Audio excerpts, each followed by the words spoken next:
Halo teman-teman, izin memperkenalkan diri. Nama saya Netanya Sijabat dengan NIM 123210174 dari Prodi Teknik Sipil dari kelompok 6 RBL Fisika Dasar dengan judul Penerapan Hukum Faraday dalam menghasilkan listrik melalui gerak memutar magnet dalam botol demonstrasi dengan lampu LED. Izin memperkenalkan diri, nama saya Fadil Muhammad Nova Lubis dengan NIM 123210157 Prodi Teknik Sipil TPB 27 dari kelompok 6. Perkenalkan, nama saya Anissa Sofia Putri dengan NIM 123460069 dari Prodi Teknik Perkeretaapian dari kelompok 6.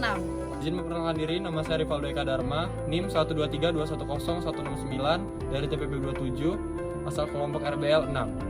Izin memperkenalkan diri, nama saya Rafael Jonathan dengan NIM 123210173 dari kelompok 6 TPB 27. Selamat menonton videonya. Penerapan hukum Faraday dalam menghasilkan listrik melalui gerakan memutar magnet dalam botol, demonstrasi dengan lampu LED.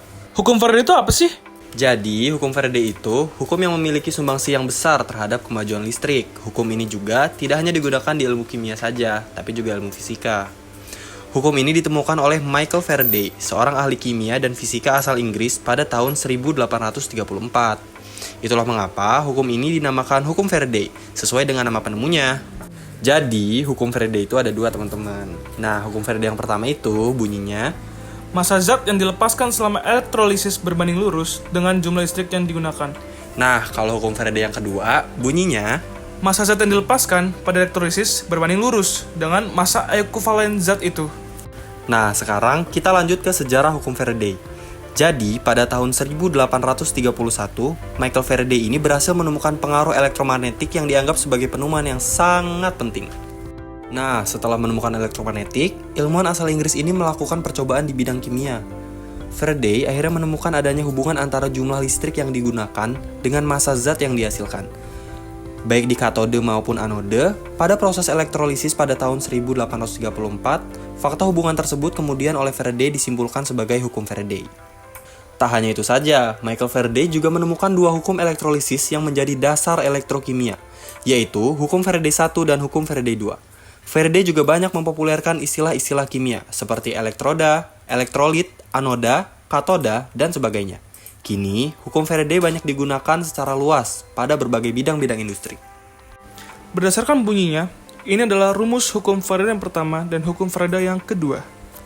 Penerapan hukum Faraday ini biasanya diterapkan pada 1, Membantu produksi zat atau bahan-bahan kimia, 2, pemurnian logam kotor, dan 3, penyepuhan logam. Jadi, ini ada alat dan bahan yang kita gunakan. Ada paku, ada lampu LED, ada amplas, ada kawat tembaga, ada botol, dan ada magnet neodymium. Berikut adalah cara kerja dan langkah pengerjaan alat kami beserta dengan videonya. Selamat menonton!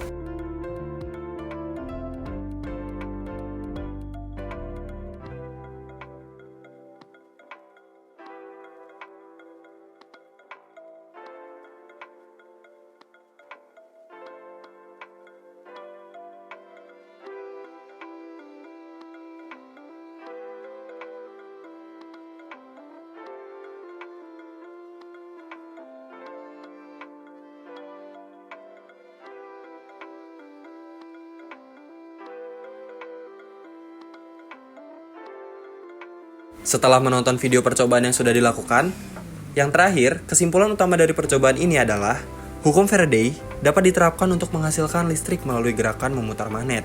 Hal ini dibuktikan dengan menyalanya lampu LED saat magnet diputar dalam botol. Besarnya arus listrik yang dihasilkan tergantung pada beberapa faktor, yaitu 1. Kekuatan magnet. Semakin kuat magnet, maka semakin besar arus listrik yang dihasilkan. 2. Kecepatan putaran magnet. Semakin magnet berputar cepat, semakin besar arus listrik yang dihasilkan. Dan yang ketiga, jumlah lilitan kawat tembaga. Semakin banyak lilitan kawat tembaga, maka semakin besar arus listrik yang dihasilkan.